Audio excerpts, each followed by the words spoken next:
What is the biggest weapon to force puppets on Nigeria as leaders, presidents, speaker, senate presidents, whatever, governors?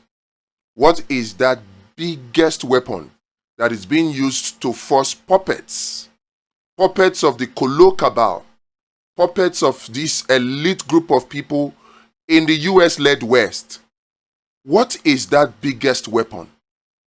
And what can we do to counter that weapon, to defuse that weapon?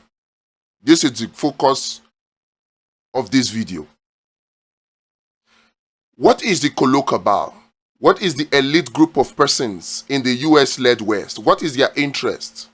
And why is it that they are interested in forcing puppets on Nigeria and on Nigerians?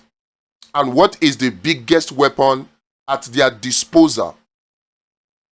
These are the things we need to look at as we slowly march towards 2027 elections. What is that weapon? The biggest weapon that the elite group of people in the US-led West that I call the Kolo cabal, the biggest weapon at their disposal that they are using to force puppets, people or Nigerians with big question marks on their character, to force those puppets on Nigerians as leaders, is rigging. Rigging. Rigging. And the biggest solution at our disposal is the one that John Perkins gave in his book, Confessions of an Economic Hitman. What is this solution? And how can it counter the effects of rigging? It doesn't matter what anybody does as we move towards 2027. If it is not primarily targeted at destroying vote rigging, election rigging, then we are just wasting time. As it is now, candidates that are popular are already popular. Candidates that are not popular are already not popular. Forget all the propaganda that is being pushed on social media. Peter Obi is already very popular today. Tinubu is already very unpopular today. So, if there is free and fair elections today now in Nigeria, who do you think will win? The only thing we should be pushing towards right now should be how to prevent election rigging in Nigeria. So how do we do it? What is the first thing that comes to your mind? Electoral reforms? Okay, I agree. Let's start from there. Electoral reforms. Because when we look at solutions, we should look at solutions in two categories. The ones that we have the power to implement, and the ones that we need the government, we need Tinubu and his boys to implement. Those are the two categories. Where does electoral reform fall? Electoral reform, electoral amendment, mandatory real-time election result transmission, collation, and display by INEC falls under the category where you need government, category 2. So, will Tinubu convince his boys, Akpabio and the rest, and INEC to give us electoral reform? Will he do that? I am skeptical, but it is not impossible, particularly if we put enough pressure on Tinubu, on Akpabio, on INEC, on the government. If we put enough pressure, we might get electoral reforms. We might get the Electoral Act amended. we might get the provision that INEC must transmit in real time election results electronically, collate them electronically, and display them electronically to Nigerians. We can't get that provision put in the Electoral Act as an electoral amendment act. We can get that. But here is the question.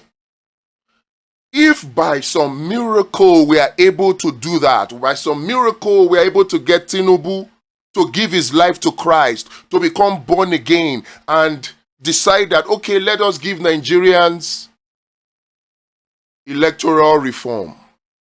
And then Tinubu is able to convince his boys, Akpabio and the rest, to say, okay, pass the electoral amendment bill, give Nigerians electoral reform. What do you think will happen next? Do you think that that will guarantee that the elections under INEC will now be free and fair? Are you sure that even with the electoral amendment, the electoral reforms that we are pursuing vigorously, are you sure that INEC will still not pull a fast one, throw up another form of glitch? I am not sure. I don't trust INEC. So as vigorously as I pursue electoral reforms, as I pursue electoral amendment, I have my eye on another category of solution. And so should we all. Because all hands must be on deck. No stone must be left unturned to make sure that the election of 2027 is free, fair, and transparent. And on top of all that, credible. The other category is the category of solutions that depend on we, the people. So I say, we must have a people's real-time election result transmission, electronic collation, and electronic display in real time, organized by the people. If we don't, we are doomed. If we don't, the Kolo Cabal, the elite group of people in the US-led West, in the Americas, in the European Union, in UK, in China, elsewhere, they will successfully force their puppets on us again in 2027. They will. The only way we can stop them is by ensuring free and fair election. And this is what John Perkins was talking about when he talked about the people organizing. When we do this real-time election transmission by the people, which we are allowed to do by law, whether by the Constitution, whether by the Electoral Act, whether by even INEC's guideline, we are allowed to do it. Many people, many of you, you make the mistake to think that electronic transmission, electronic collation, electronic display of results is the same as announcing a winner. It is not. INEC is the only agency empowered by law to declare a winner in a result, in an election. But INEC is not the only body that can collate results, particularly when the results are based on authentic polling unit from EC8A. There's no law that stops citizens, political parties, or civil society organizations from collating their own result and displaying it in real time. And unless the people come together to have this solution, INEC no go give their self brain. So don't let anybody fool you to say that, oh, it's only INEC. It is not. When they drive such propaganda, what do they hope to achieve? They want to discourage you from shining light on their activities of darkness. They want to discourage you from running your own application parallel to theirs to expose whatever rigging they are planning to perpetrate. That's what they want to do, discourage you. But will you be discouraged? I will not be discouraged. So as we push for electoral reforms, for the National Assembly to amend the Electoral Act, on the one hand, whether or not they do it, we have our eyes and our hands on Plan B, which is people-driven. We have the application, it's called Vote Vision. Vote Vision. But we need the people. Polling unit marshals. Will you volunteer as a polling unit marshal? We need you. Nigeria needs you. Look, it will all be talk, talk, talk. If at the end of the day, you now still depend on Tinubu to implement the solution, it will be a huge waste of time. A mammoth waste of energy.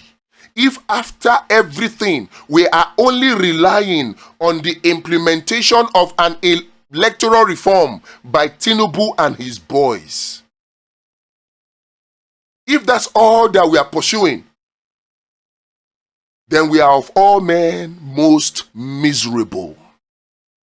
But for us, that's not all. That may be plan A. In fact, plan 1. We have plan B, we have plan C, we have plan D, we have plan E, we have plan F, we have plan G. And these depend on us. If you are ready for a new Nigeria that is possible, click the link in the description now.